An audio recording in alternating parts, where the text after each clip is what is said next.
we are. This is the point where you have to find an intro for the podcast.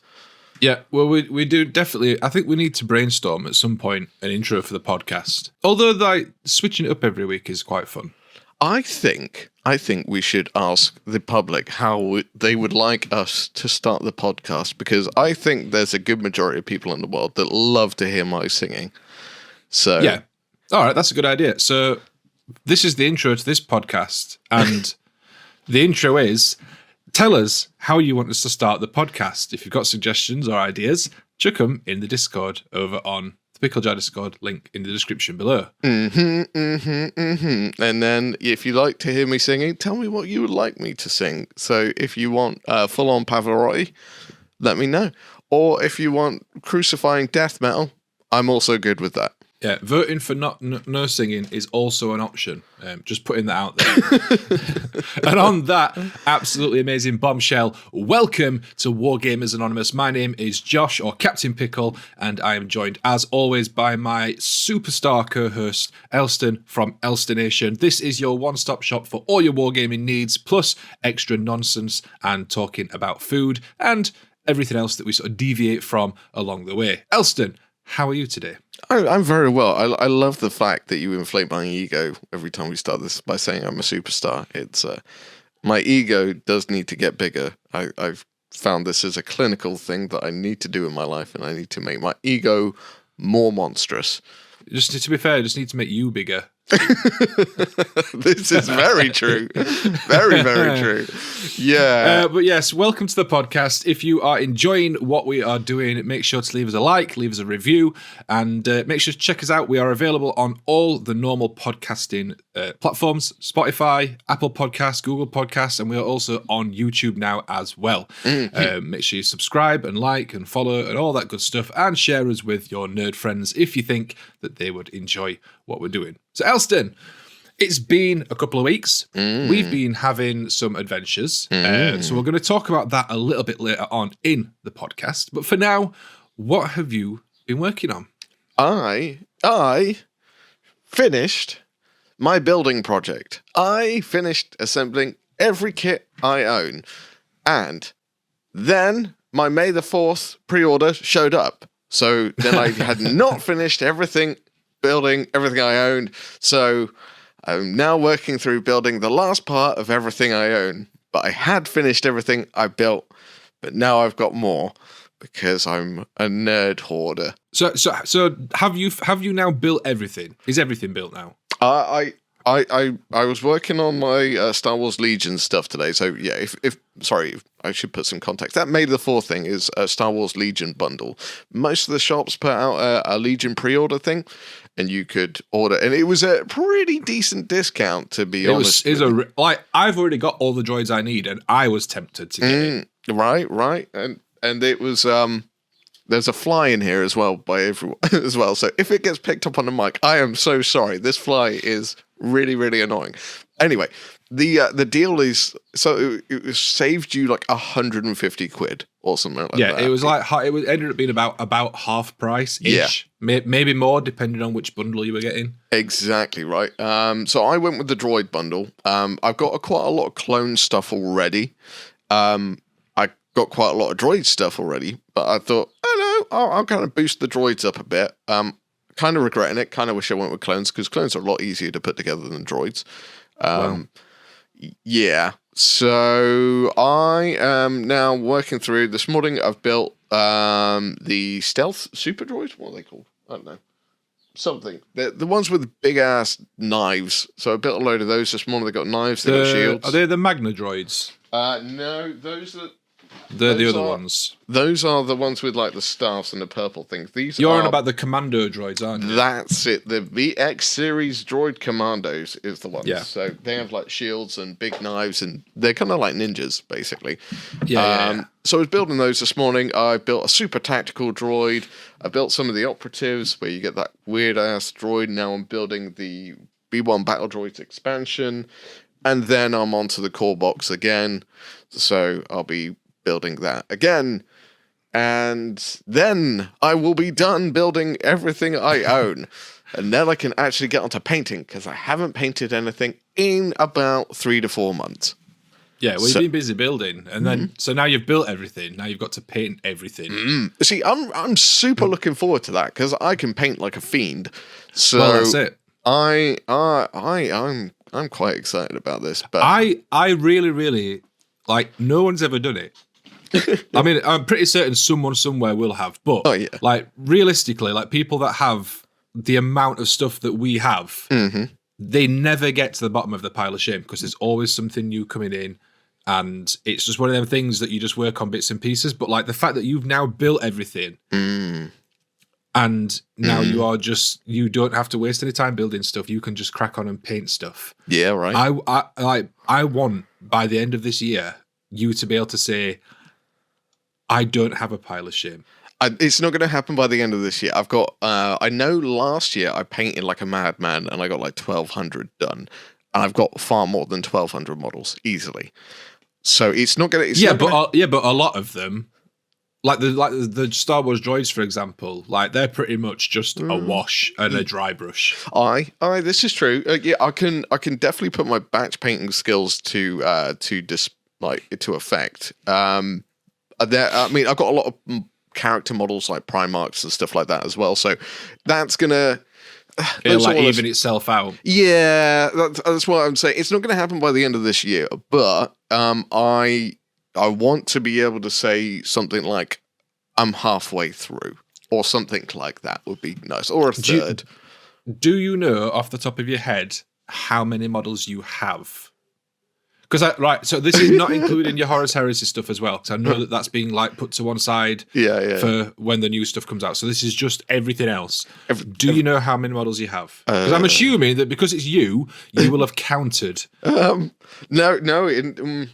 I kind of did a rough count once I had them all out on display. However, what I kind of didn't tell people was the picture that I was sharing out on the internet saying I've built everything. That wasn't everything because I couldn't fit everything on display. I had to curb about a third of it somewhere else. So I think, and well, also as well, that's everything that I've had to build. So those are all the kits I've built this year. There are still a bucket load of other stuff which I not built this year and a bucket load of other things I need to paint. So I would say, I want to say double what you saw in the picture is probably what I've got left to do.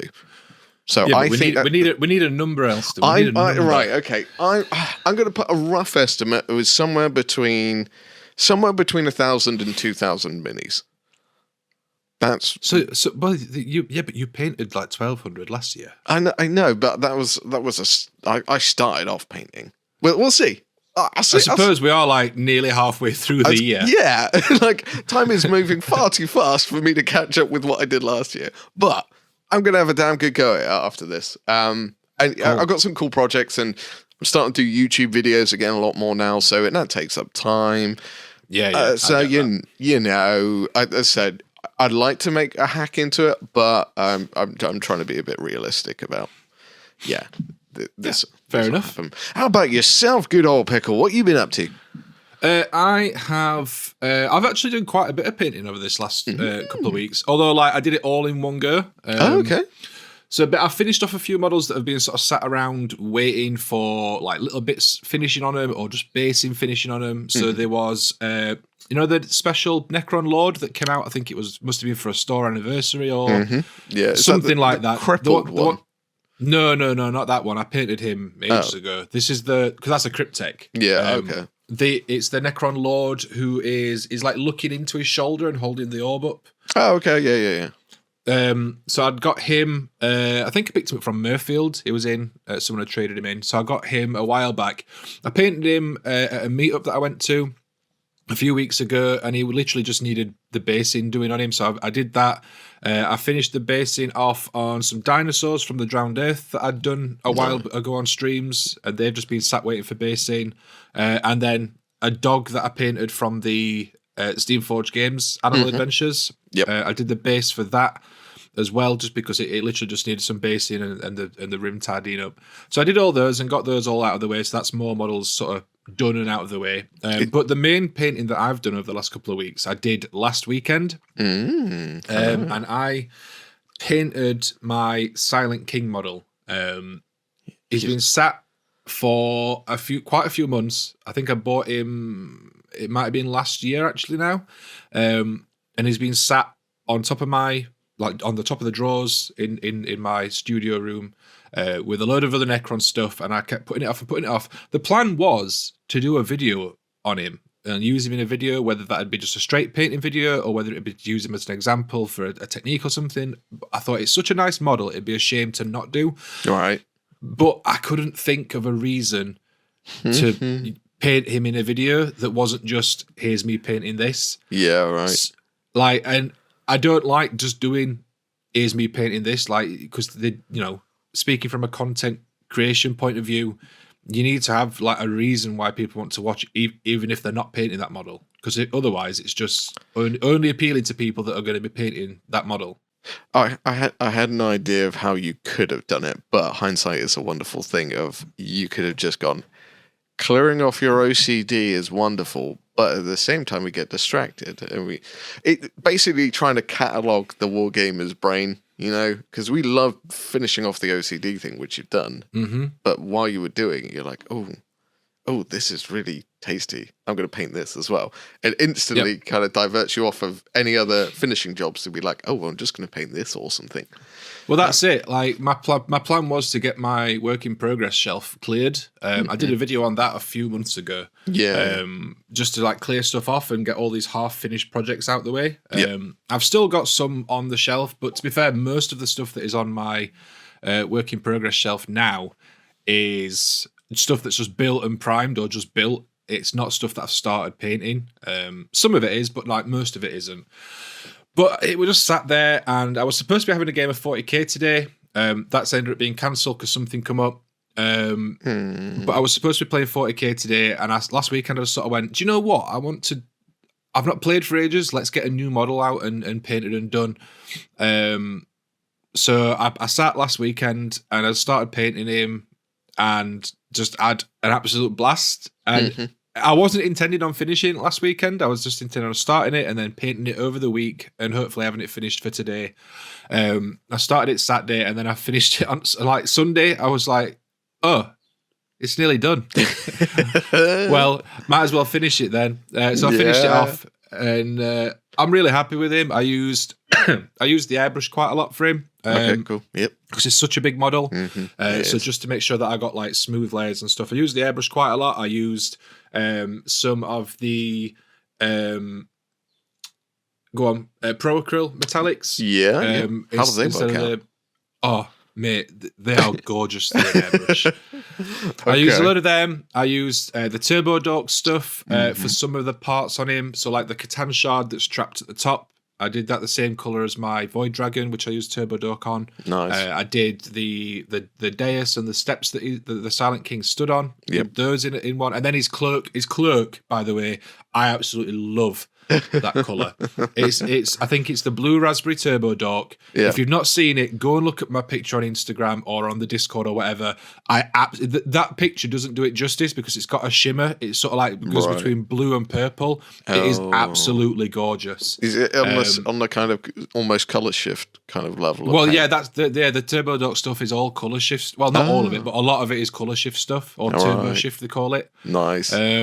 But it is absolutely gorgeous, and it really stands out because the rest of the model is all there's obviously all the green for the energy stuff, and then the rest of it is all brassy, silver, all that sort of colours, and then there's the turquoise on the obelisk things that he's got, and then the blue on his cloak, and it all just really pops really nicely. I'm really happy with it. Nice. I mean that blue sounds a bit like the Darth blue I got from Green Stuff World, and.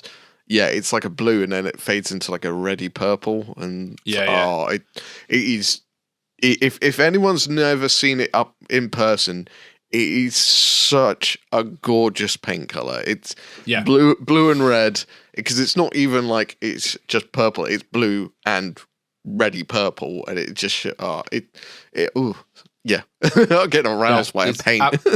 Absolutely, I love it. I think it looks fantastic. So yeah, that's all finished now, and it's done. I have almost run out of space on my Necron shelf in my cabinet. So I'm currently looking at new display solutions. I've got one of the glass cabinets from IKEA. Right, yeah, the Detolf. So yeah, I've got one of those, which I'm planning on getting an extra set of shelves for, so that it can hold twice as much stuff. Nice. Because I don't need that much height for models. No. So the plan is to get another one of those cabinets with another set of extra shelves, and I will basically double the amount of stuff that I can display. So that's the plan, and then one of the cases will pretty much just be full of Necrons. Nice. So that gives you an indication. But I'm basically stuck now. I can't. There's like only a few things. Like I can paint another 5 Immortals because I can fit another 5 Ghost Immortals in, so that I've got a full unit of 10. And I can paint maybe some more flayed ones. But then I need to wait to paint any more Necrons until I've like sorted out storage, because I just can't put them anywhere.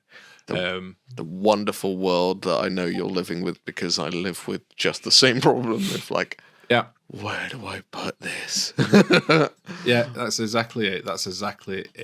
That's super cool. I'm really glad you got to paint, because I know you've been like looking forward to the Silent King for a long time. So it's cool that it's also sorry to everyone that stays eagerly tuned for Pickle's videos. It's kind of cool to see you not do it on a video, because that's kind of the other thing as well. Is so this is like a real peek behind the curtain. But I mean, I'm assuming that this is the same for all people that do painting for videos and stuff. But when you're painting something for a video, and this is going to sound really, really counterintuitive, but generally you don't enjoy the painting as much because you're too busy thinking about, is it in shot? Is it in focus? Have I moved the camera enough? Have I got enough footage of this part? Have I got any footage of this part? Like, do I need to get this? Does this angle look good? You're thinking about all that sort of stuff. You're thinking about the content side. Whereas I wanted to enjoy painting this because it's a one-off model. I'm never going to paint another one, or at least not for my army. I mean, it might come as a commission at some point. I don't know, but I'm likely not going to paint another one. Do you think that just after hearing you say that, do you think, you've seen all those videos out there about painting for fun, and they still show you the painting process? Do you think they actually painted for fun in that video? No, because it's for a video. Right. So I'm not saying that we don't enjoy doing what we do, because obviously we do. Sure. Otherwise, we wouldn't do it. Exactly. But like, there is definitely a different mindset that you are in when you're painting something. It's the same for streaming as well. If you're painting something on a stream, like, you're checking chat, you're checking, that make sure stuff's in shot, and like, you can't just shut off and just paint, because how I am when I'm just sat painting just by myself for myself is completely different to how I am when I'm on stream and on camera for videos. Because you have to be thinking about that other side, because otherwise the end result won't look as nice. Sure. So yeah, I just wanted to enjoy painting it, which is another reason why I ended up deciding not to do a video on it. Yeah, that's fair enough. And yeah, apologies to everyone out there. You don't get to see the video on it, but I can tell you... You do get to see a nice picture, though. Yeah, exactly. And I can tell you that Pickle definitely enjoyed himself, because I get that problem all the time. I'm like, I'm really enjoying painting. And then you realise you've either not pressed stop on the record button, or you have not pressed the record button to start. So and that's why you don't see videos on every single thing we do. No, that's it. Like, it is important. It was just a nice weekend, just doing something just for myself, and not for content. I mean, obviously it was for content, because I still put photos out on Instagram and all that sort of stuff. But but that's just what we do to show off. Yeah, that's it. That's just it. It is content, but it's not like the main content. It's just exactly that. Extra stuff. So we've spent a long time talking about what we've been working on, and then realistically, like, I've only worked on one thing, and you've just built some stuff. We've spent a long time talking about it, but we, you know, like we've said before, this is our, like, we speak to each other outside the podcast, but it's always nice to have a catch up. And yeah, I have a feeling as well this episode might run into a bit of a longer one because we're at 20 minutes already, and we've had an interesting couple of weeks. We have had an interesting couple of weeks. So yeah, note, then let's move on to the main topic. Yay! Now, so do you want to do this in chronological order, or do you want me to go first? Basically, because if we go in chronological order, you go first.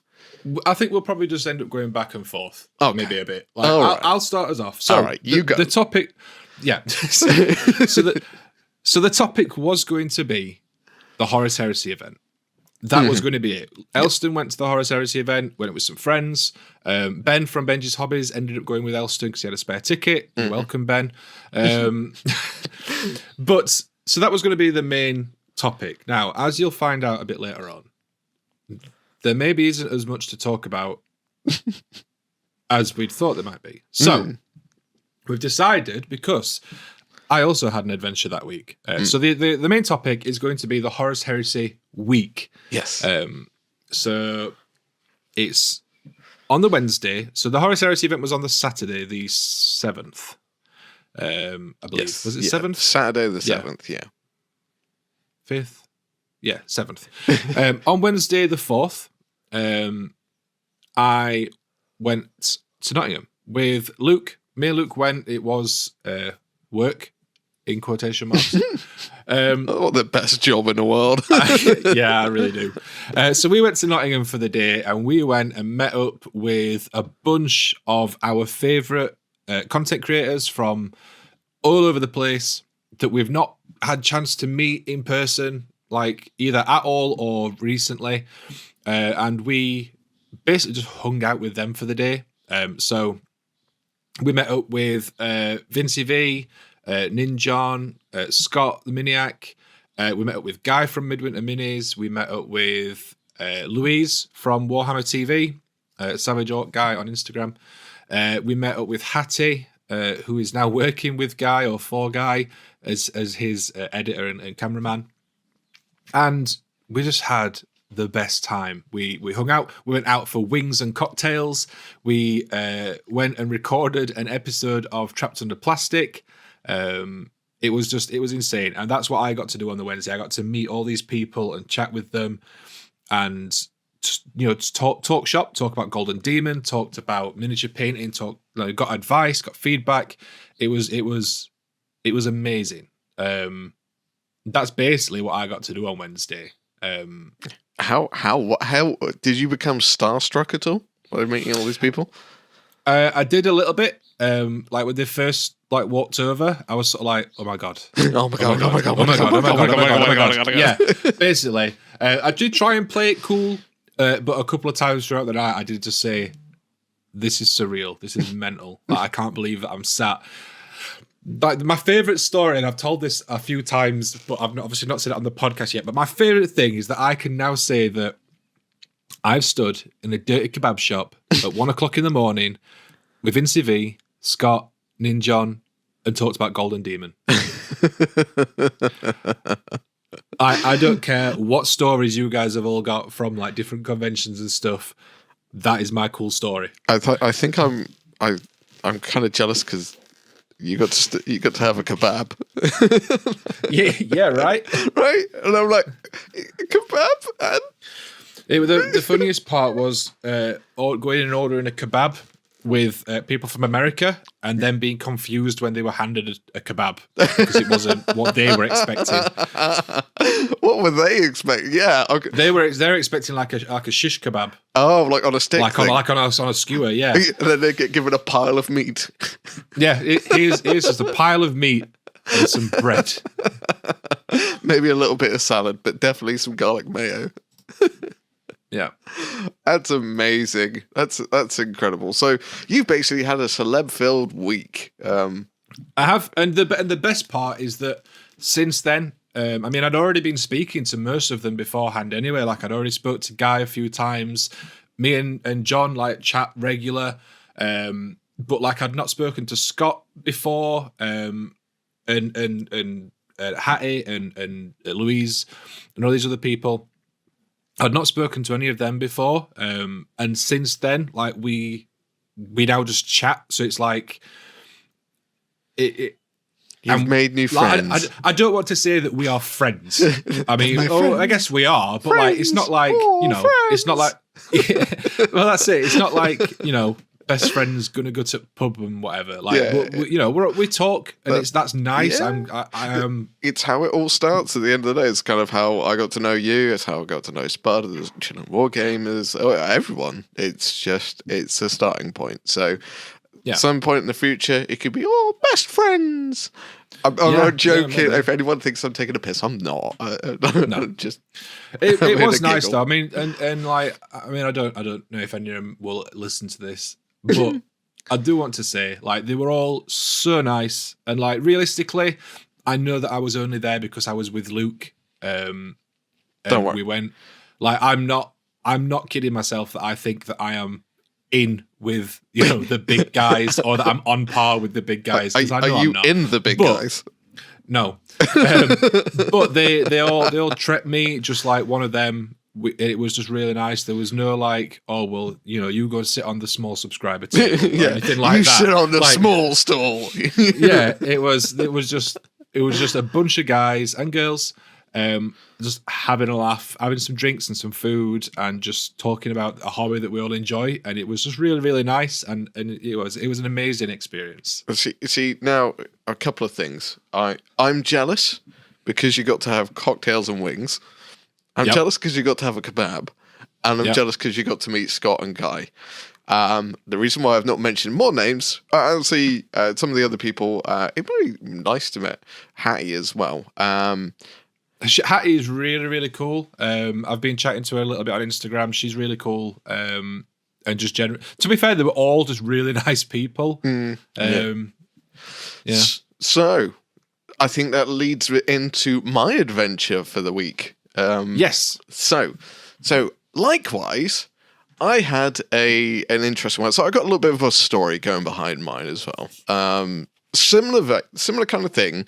We basically, the Americans, content creators across the world were actually flown in for the Horus Heresy Open Day, and they've been doing some work with Games Workshop, and so loads of different ones have been flown in, and. It ended up being I had a spare ticket, so I put up in our group chat with content creators we talk to on a regular basis. Pickle actually got there first.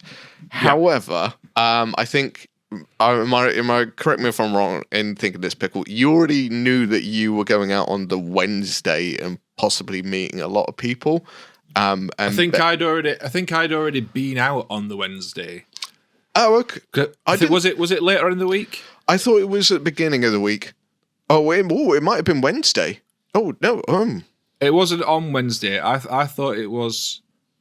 I can't remember when it was. It was either before we went out or after we went. It was at some point around that time. But you knew you were heading to Nottingham that Wednesday anyway. Yeah. Even if it was before. So Ben was like split seconds after you. I mean, you could have counted it on one hand the amount of seconds. And Ben, bless him, he was like, "Oh, God damn it!" So you were very, very kind and basically gave it to Ben. Well, that's it. I thought, I'm going to go and see all these people Wednesday, and realistically, that's the only reason that I'd be bothered about going, because Horus Heresy, I'm not likely to get... I mean, I might paint some models, but I'm not likely to get into it as a gaming system, because it's another system that I'll learn that I'll not play as often as I want to. So I thought it made more sense for Ben to get to go and do stuff. So yes, I graciously stepped aside. So I went up with my friends. When I got there, my brain kind of almost went into rabbit in the headlights mode. So Ben showed up, and I was like, crap, it's Ben. I've never met Ben in person before. So I was like, hey, dude, completely forgot to introduce him to my friends. So they introduced themselves, and they said I was rude. And I was like, I'm sorry. So then me and Ben and my friends, we had breakfast in Bugman's. So here's an interesting point of the event. And we'll see how much influence we have on the greater wider world these days. I'm probably going to get in trouble for this anyway. So Bugman's opened early. Bugman's opened at 9. but the event didn't open till 10. So a good majority of people were going into Bugman's to get some food, like a second breakfast, a coffee, or something like that. To the point there was a queue coming outside to get into Bugman's as well as a queue to get into the event. So 2 queues outside Warhammer World. It was a new experience. Anyway, we got in. So we've been chatting to Ben the whole time. We got our food, we sat down and everything like that. It rolls past 10 o'clock. The event opens, everyone goes in. And if anyone doesn't know Warhammer World, Bugman's Bar is attached to the main hall where the event was. And what happened is people just walked from Bugman's into the event. And there was no one. And again, this is where we're going to get in trouble. No one was checking tickets. So anyone could have gone to Bugman's that morning and got into that event for free. Anyway. You say you're going to get in trouble. Like, you guys had tickets. We had tickets. It's not like you guys snuck in. No. It's not like anyone can go and do it now because it's in the past. Yeah, exactly. So whether or not that gets corrected in the future. But it was like, for a good 5 minutes after the event started, me and Ben were walking around going, should we go find someone about our tickets? Like, what should we do? So this only increased my rabbit in the headlights kind of anxiety moment.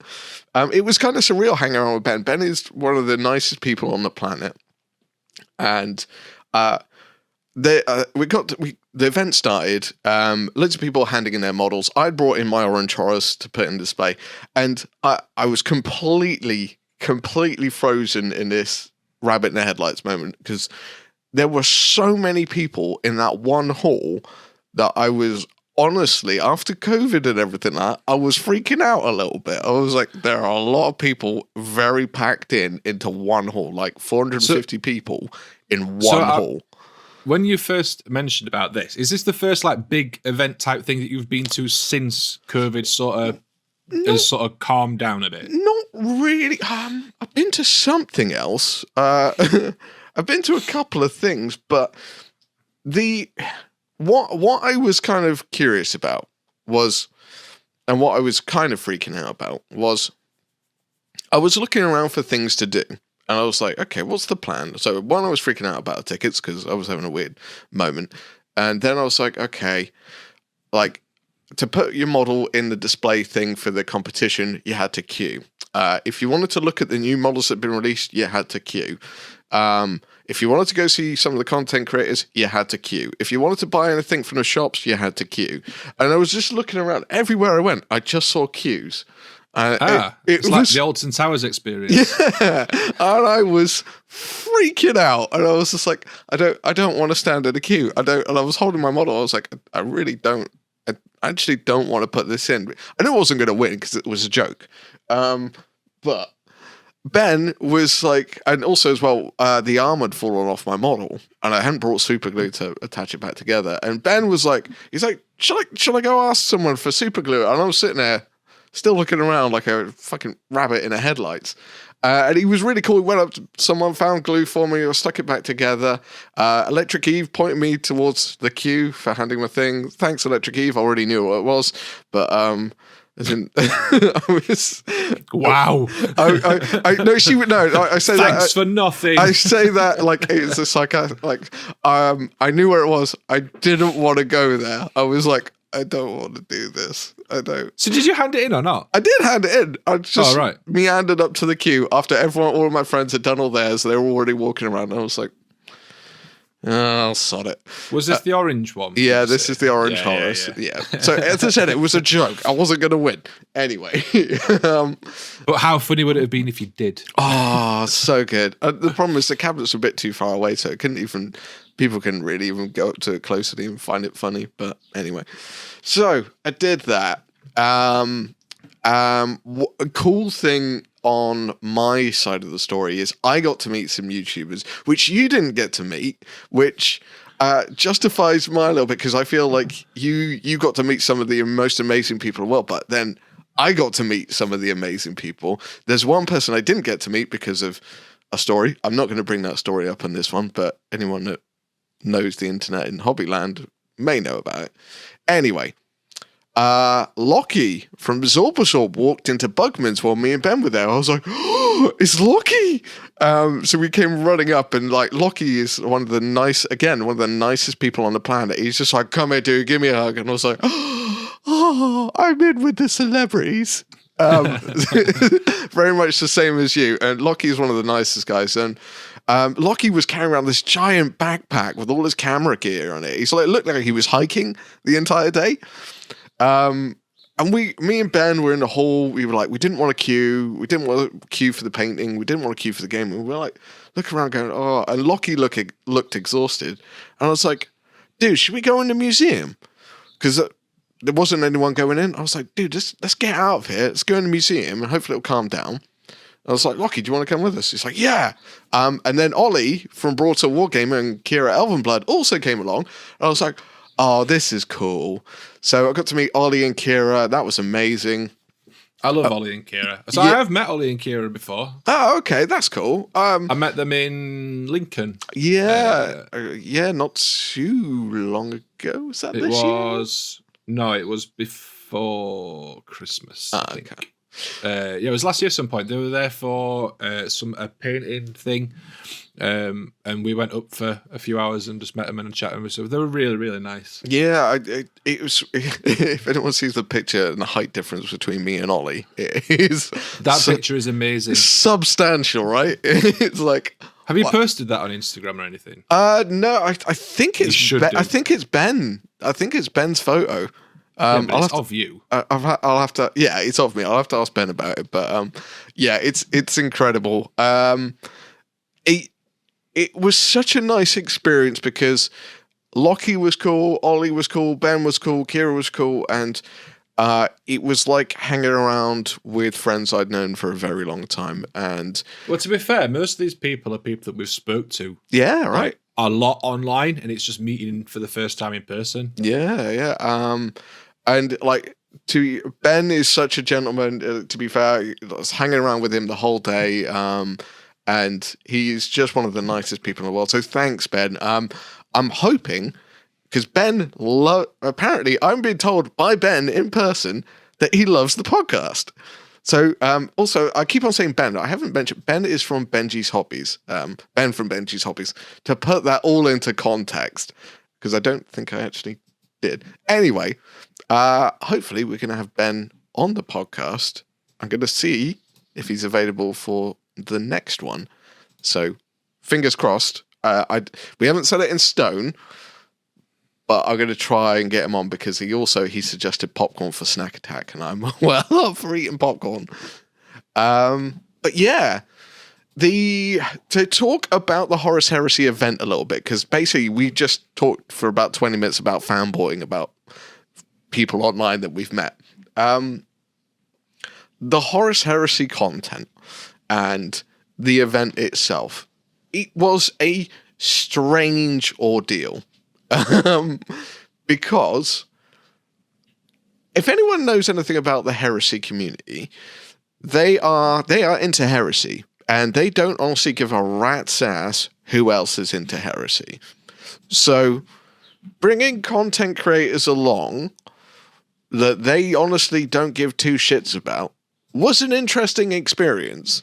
Because I kind of felt a little bit sorry for a lot of the content creators, because the heresy crowd were like, wow, no, who the hell are they? They honestly don't know them. So it was a little bit of a weird mix. Not bad. Like, there was still some cool content creators. I was loving every second of it, because I got to see heresy stuff and I got to meet content creators. If I'd just been there for heresy, I think it would have been a little bit lackluster, because they showed off the box kits, that are coming out. They showed painted versions of those by content creators. They showed off a new tank, which got leaked the day before. And then that was kind of it. There was a couple of exclusive models. One of them was £215. So not exactly something you'd do on a whim, but yeah. So yeah, it was a bit weird in that context. However, I completely understand what Games Workshop are doing, because obviously the content that all these content creators come up with afterwards will be appealing to all the people probably not into Heresy. And I'm assuming that's what Games Workshop's strategy is to grab all these people that are not into Heresy and bring them in, which is going to cause an interesting shift in dynamic in the community, because the Heresy community are relatively insular, and they're just going to have a influx of new people, which will be interesting. That's pretty much. That's fair enough. Yeah. I was going to ask, a bunch of the guys painted up the different Primarch models. Are they just they're just the normal ones, aren't they, from Forge World? They're not releasing those in plastic, are they? No, they're correct. Fair enough. So, yeah, nothing new there.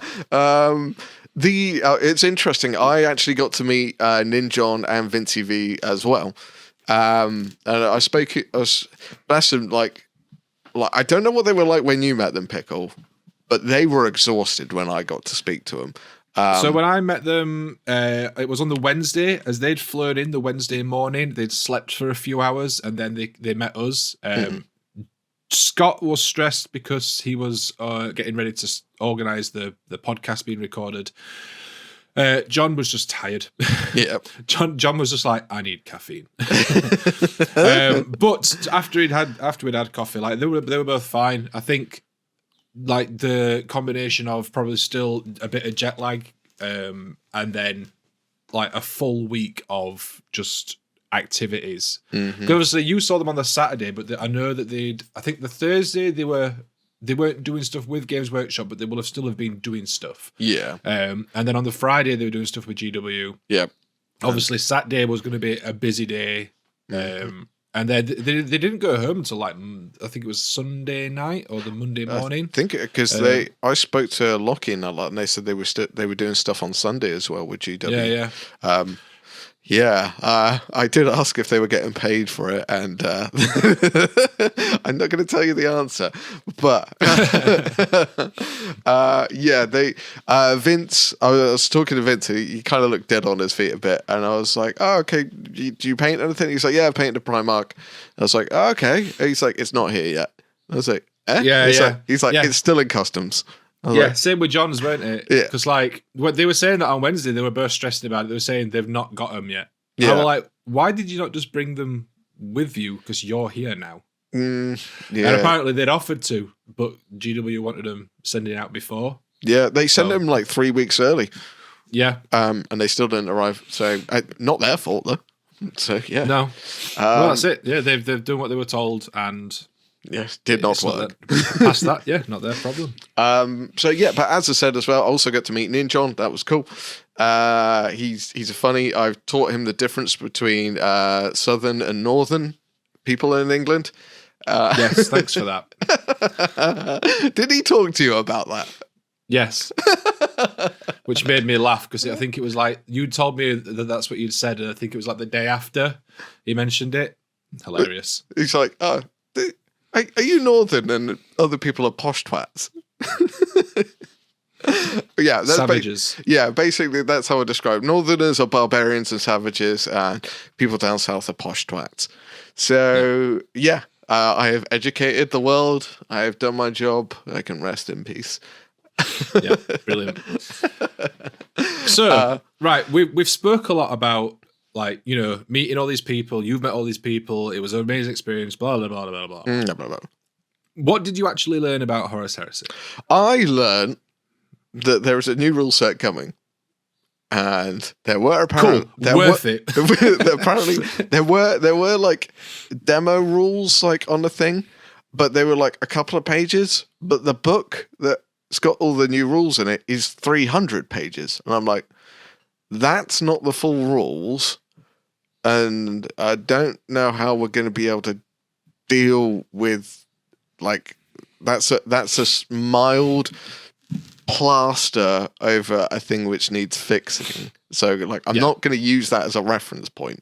So I was like, I know there's a box on its way. We don't know when it's coming out. We know there's a new plastic kit on the way. The new box is out in, is it June or July? Yeah, but we don't know a date. Oh no, but it's one of those months. It's one of those months, but me being a heresy fiend, I'm like, dates, people? Tell me when it's coming on pre-order. Tell me. Anyway, I know there's some new plastic kits coming. There's a new tank. And yeah. Cool. So you don't know anything extra than what people would know if they just watched the stream Saturday morning? Pretty much. Yeah. All right, cool. Yeah. However, fair enough. I did get to have what did I have? Pancakes and bacon for second breakfast, which Ben bought for me. Thanks again, Ben. Ben's a true gentleman. I can't sing Ben's praises high enough on this one. So anyone, if you don't know who Ben from Benji's Hobbies is, go. There'll be a link somewhere. Go check him out. Yeah, we'll pop a link in the description and in the show notes. Yeah, Ben was my saving grace, and he basically, we got to hang around for the day, and we got to chat all kinds of stuff about life and everything like that. And it's one of those things that I do with internet friends that once I get to meet them in person, I get to actually talk to them about just life. Which is, that's when you truly find out about people and like what they're like and stuff like that. You don't talk about YouTube and stuff. You just like, oh, this is going on. Oh, I get this happens and this happens. And it's hard to put it into words, but that's when you find out about who people are, and that's what I really enjoy. I got to spend a day hanging out with Ben, Lockie, and Ollie and Kira. And it was a lot of fun, and I got to hang out with my other friends as well, the real life friends that I usually hang out with. But they were heresy, so to be honest with you, they just wanted to go to the pub, so they spent the majority of it in the pub. I think that's where we spent a good majority of our time, was in Bugman's.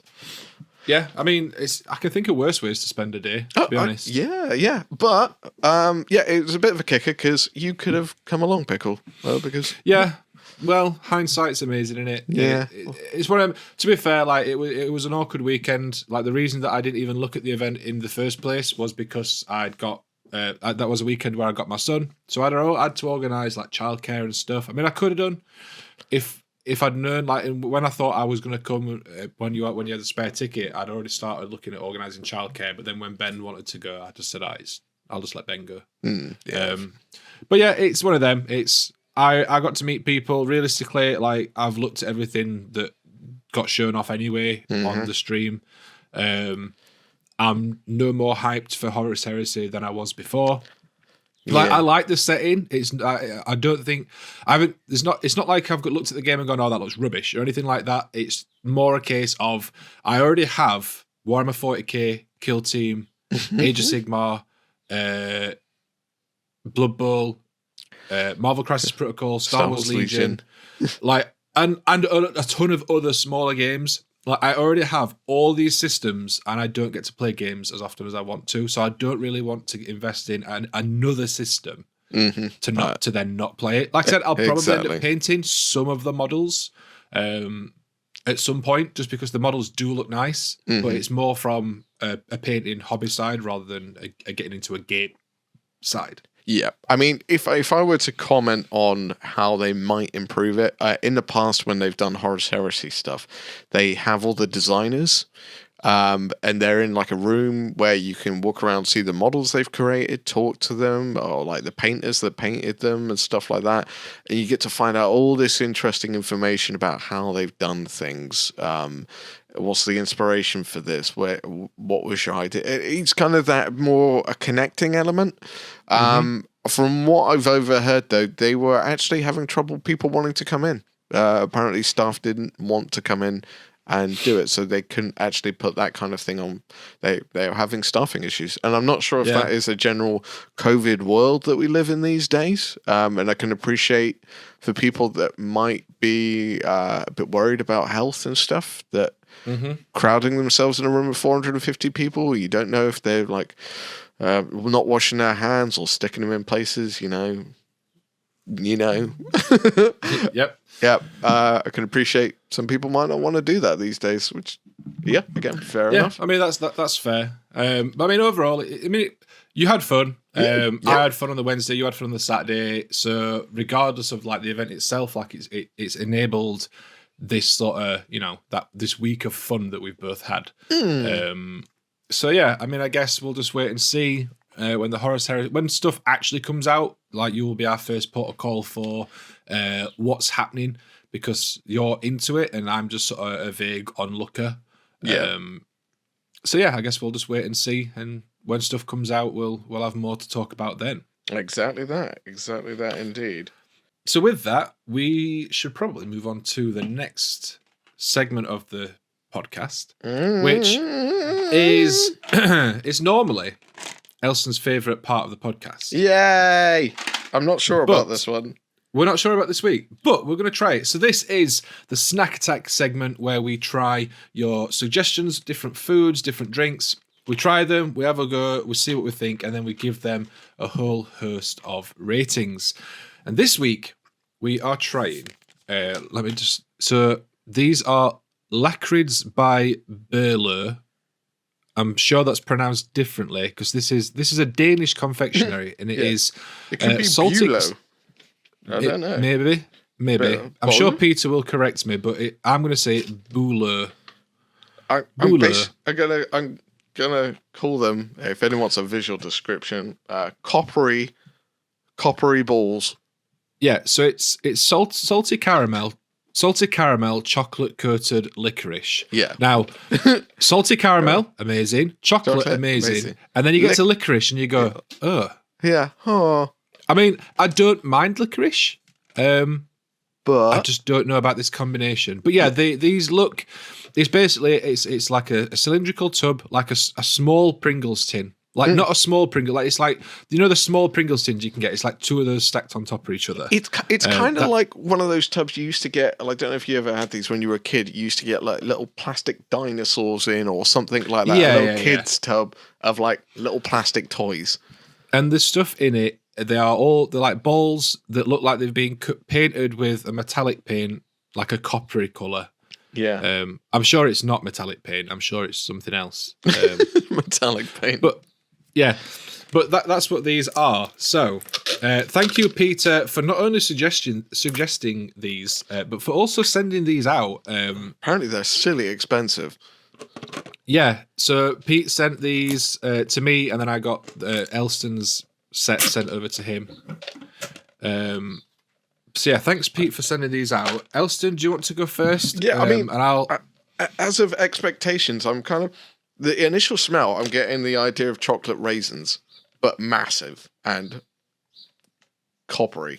So let's give this a try. Pirate Queen Pickle has been upstairs for the last 2-3 hours. As soon as I've started talking about trying these, she has appeared to try one herself. So, temptation of food. Okay, this is kind of interesting. Right, I'm going to try one. In fact, you finish trying yours, and then I can try one. They're a little bit crispy in places. Right, okay. So they do. The smell is very nice. The smell is nice. I'm assuming they taste nice, because Pirate Queen Pickles just took like 3 or 4. She had one and then got a handful, and then it's just scampered off to go somewhere else.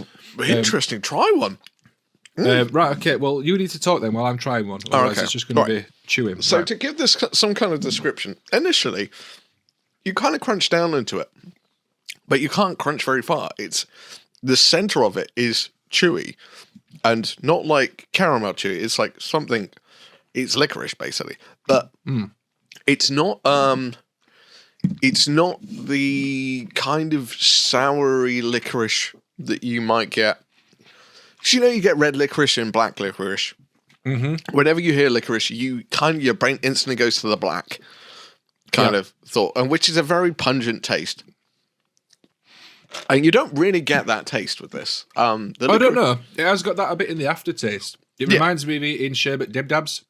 Yeah, a little bit. Or sherbet fountains, sorry. Yeah. It's yeah. I'm gonna go for another one. Well, I've eaten 3. Fucking hell. Do you know what? I've been dubious about these the entire time. As soon as they were suggested, as soon as they arrived, I've been super dubious about these. And wondering, is this just going to be a thing where I eat 1 or 2 for the podcast, and then they're just going to sit on a shelf? These are actually really nice. Right? So, I don't know how many I could eat in a row.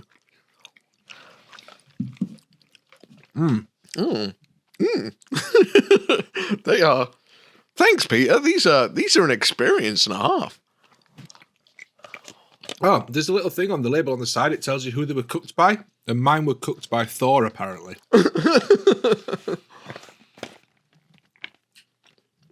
Can you see who were yours cooked by? Oh yeah, Thor, 295 grams. Yep. That's a strange surname, isn't it?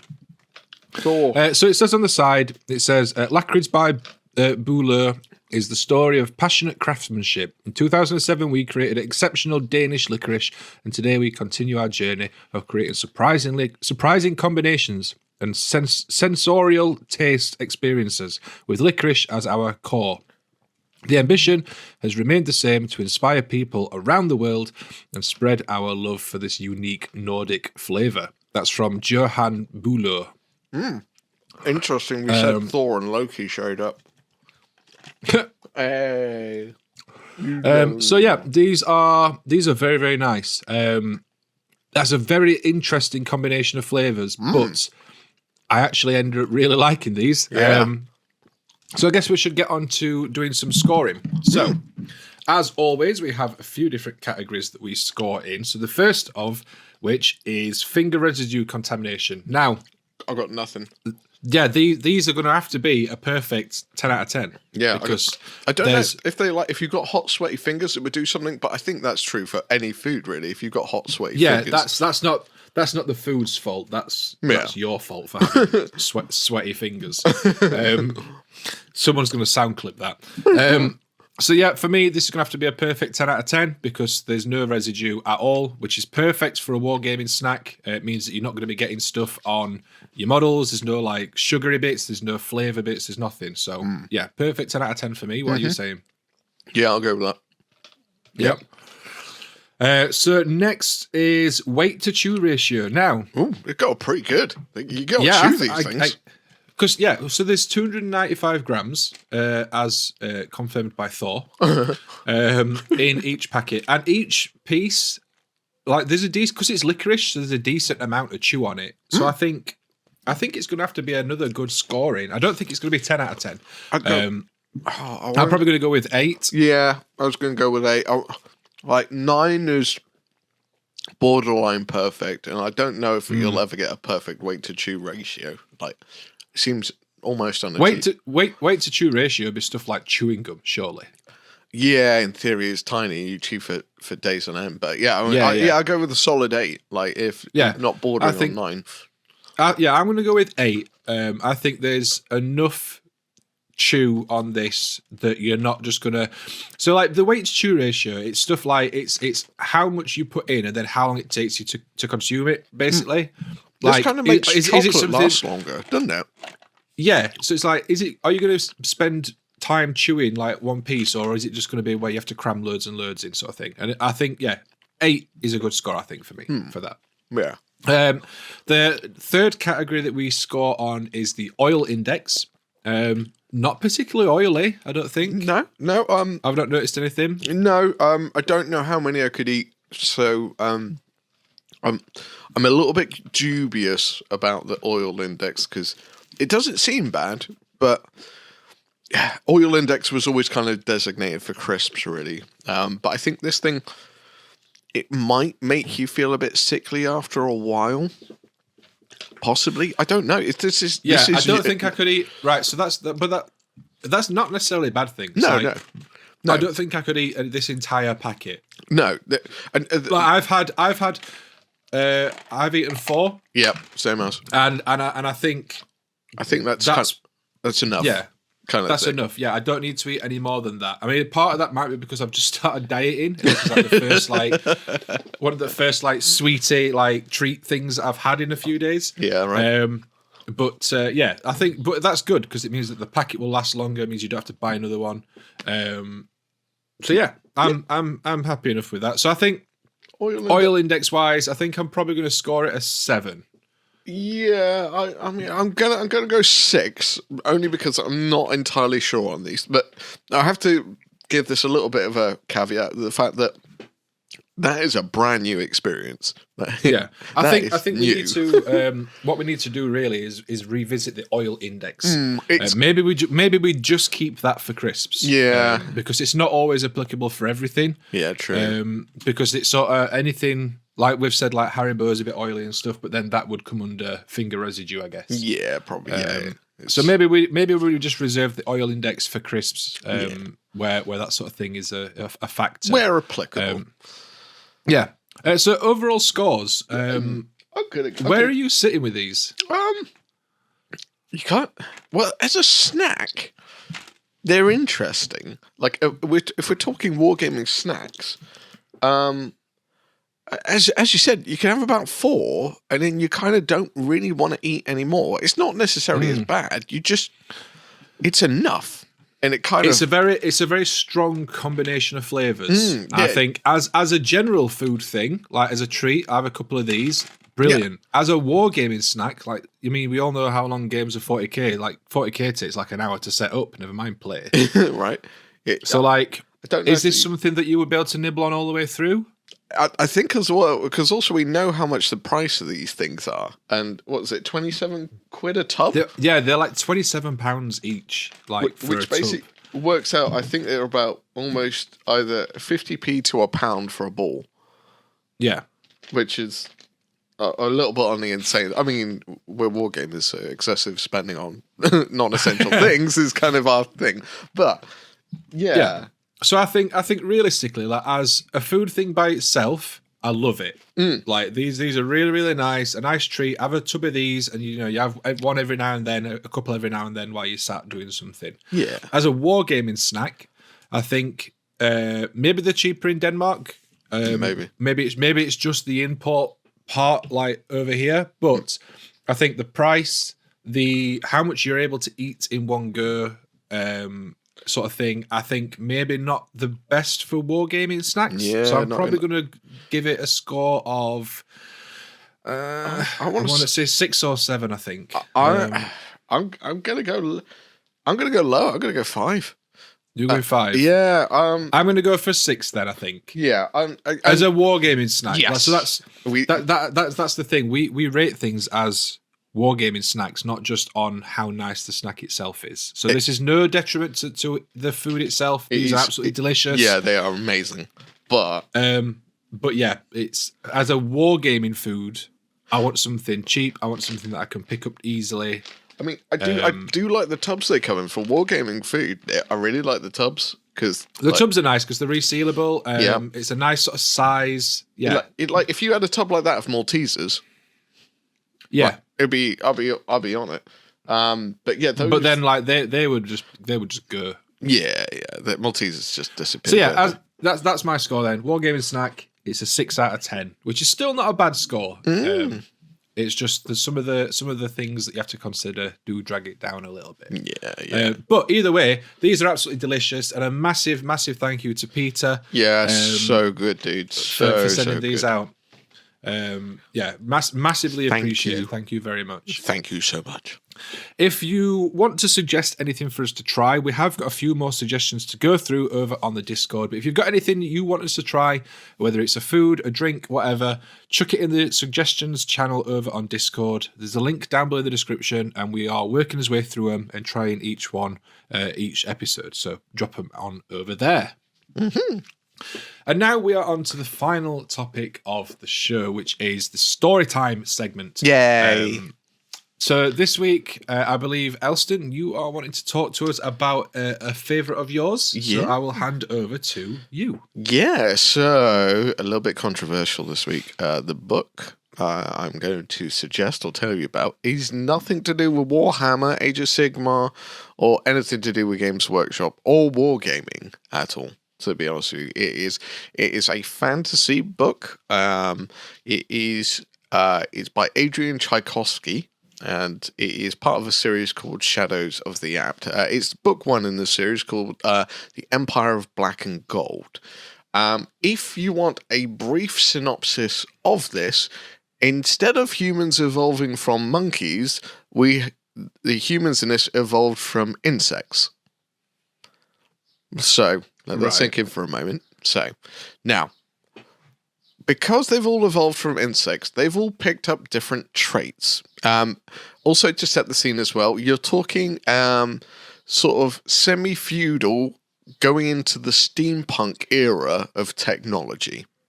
So bows, swords, shields, stuff like that, crossbows, but they're starting to invent stuff like pistols and rifles and stuff like that. And they've got like steam-powered engines, they've got airships. It's a very interesting time, but anyone that's kind of familiar with the feudal steampunky, you kind of know the picture. The most interesting thing about the whole concept of it is, as I said, humans evolved from insects instead of monkeys. Now, each insect has left its own trait on a particular human. So, for example, you would have the ant colony. So ant colonies, they all have gifts. So depending on the insect you evolve from, you would inherit certain gifts from that, or they call it art. So for ants, they are a warlike faction, but they are all telepathic. So they all talk to each other. So if you were ever to walk into an ant city, you would hear no one talking because they're all talking inside their heads. Right. They become very warlike, though, because they are very, very good at maneuvering and repositioning the battle without having to say anything. So those are like ants. Beetles are more like worker class. They're incredibly tough. They invent things. They build things. Not necessarily so much of a warring faction. But you also get the wasps. Now, wasps can fly. They basically have little wings that pop out, and they can fly. They can shoot fireballs out of their hands, called stings. Nice. Yeah, right? The list goes on. I mean, you get stuff like mantis, where they have little spines which come out of their arms. Sometimes they have wings. You have moth kingdom, which are kind of like druids. That can't really see in the day. They see at night, but they can fly as well. You get Spider Kingdom, who are all like seductive and trickery, and they play things. It's this really interesting concept of what has happened in this world is the Wasp Empire is growing, is becoming this monstrous force, and it's set to invade the area called the Lowlands. If you can imagine like two big continents, the Wasps have taken over the eastern continent. There's the western continent. They're trying to take it over. That's where the Lowlands live. The Lowlands is home to a place called Collegium, which is basically a college of beetles and other kingdoms, and it's a place where everyone is recognized. It doesn't matter who you are, if you're a half-breed, pure-blood, or anything like that. All the different races, they all mix, they all invent, they are pushing forward technology. And the concept is the wasps are coming in to invade, so they have to find a way to deal with it. And it becomes an intrigue of spy games, sort of assaults, how to deal with invasions, the evolution of technology, and how does that affect a feudal society. So, for example, when the first gun appears, everyone's freaking out because they've never seen anything like it, and no one has any idea of how to stop it. And it is this really interesting book series. I'm on book 7 or 8 of it. Wow. And it is generally a really intriguing thing. I really quite enjoy it. Meg, my partner, she started reading it first, and I read it after that, and I've been hooked. The books go on. You meet different kingdoms. Kingdoms are the different insect types. So, for example, fly kingdom, really small people, but they fly and they nip about all the time. They're messengers, and I can't really spoil too much about it, but the main protagonist is a guy called Stemworld Maker, who was a kind of spy master back in the day. He's now become an old college professor, and he's brought back into being a spy master again. And he has to recruit people to become his spies and help defend against the invading empire. I'm having a hard time selling it because it's just a good book. At the end of the day, I can't relate it to a wargaming thing, so I have to go on its own merits and what this book is about. And all I can say is it's a good book. It's a good book series. It's full of intrigue. There's a thing which I love in books, which a lot of people might find horrifying, is main characters getting killed off. I think it's a necessity. So you find an attachment to someone and then they get killed off. And it creates such more of an intrigue in the book because it makes you realize that there's not plot armor which protects all of these people in the book. It's like, it's fair game to everyone. Another book series which is brilliant for that is Gaunt's Ghost, which is a 40k one. I really enjoy books where there is the real possibility of death, and there's not everyone's a superhero, unless they are a superhero, in which case I really like them to be messed up in the head, because it's really fun when a superhero goes wrong. But yeah, Empire of Black and Gold, part of the Shadows of the Apps book series by Adrian Tchaikovsky. Give it a read if you get a chance. Listen to it on Audible. It's on Audible. Worth a punt. I'd say so. Let me know in the comments if you don't think so. But I'd say give it a chance if you've got the opportunity. Cool. Well, I mean, that sounds pretty cool, to be honest. I'm definitely going to have a look at that. I mean, I'll probably just pick up the actual books rather than on Audacity, just because I like reading books. Might be a while. I've started reading the Tomb of Fire trilogy. Oh, okay. Yeah. That's an interesting one. Tomb of Fire. Yeah. Tomb of Fire. First couple of books are great. Third book, I got lost with it. It was weird. From the 4 pages that I've read so far, I'm enjoying it. Nice. I've not had much time to read recently. But yeah, I'm on that at the minute. So, and other than that, I've been reading Spider-Man comics. I'm almost up to date with all the Spider-Man comics. Nice. When I get paid at the end of the month, I should be able to get the last couple that brings me fully up to date then. So looking forward to that. Nice. But that was Elston's recommendation for this week's story time. I'll put a link to, I'll make sure to name it and stuff in the show notes and the description and stuff so you can check it out. Yep.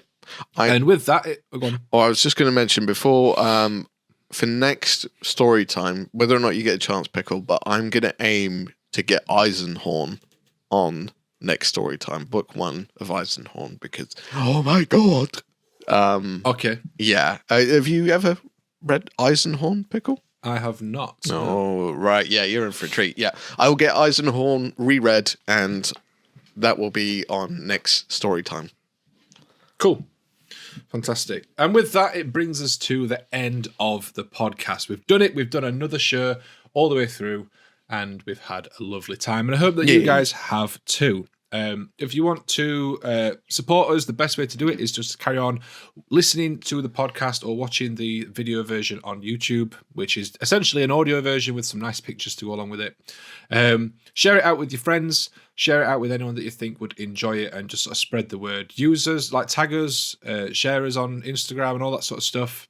Just let's get the word out there and get this show in front of more people. Yeah. Elston, where can people find you on the World Wide Web? People can find me on my YouTube channel, Elston Nation. There is a Facebook page called Elston Nation's Minis, and you can find me usually in Pickle's Discord, floating around somewhere. If you do want to contact me about anything, just ping us a message and let us know. Where can they find you, Captain Pickle? You can find me over on my YouTube channel, The Pickle Jar, or on my live stream channel, which is Pickle Vision. I live stream every Wednesday evening and every other Sunday morning. We're usually talking about something to do with miniatures or something vaguely related to wargaming or sometimes painting. And I release videos on the main channel, usually every couple of weeks. As well as that, you can find me over on my Discord server, link down below in the description, where I'm usually trying to do my best to hang out with everyone that is on there. You can also catch rare glimpses of me over on Geek Gaming Scenics, which is my full-time job. So make sure to go and check that out as well. And with that, that's the end of the episode. So thank you very much. That'd be the end. That'd be the end. So thank you very much for listening. Thanks for tuning in. And we will catch you in the next episode. And now we've got to find a way to end the podcast. Now we need to find a way to end the podcast. Maybe we should ask for suggestions to end it as well. I mean, there's always the stop button. I mean, the stop button is a very good way to stop. That is true. We could do that. All we have to do is press stop and then let the beat drop.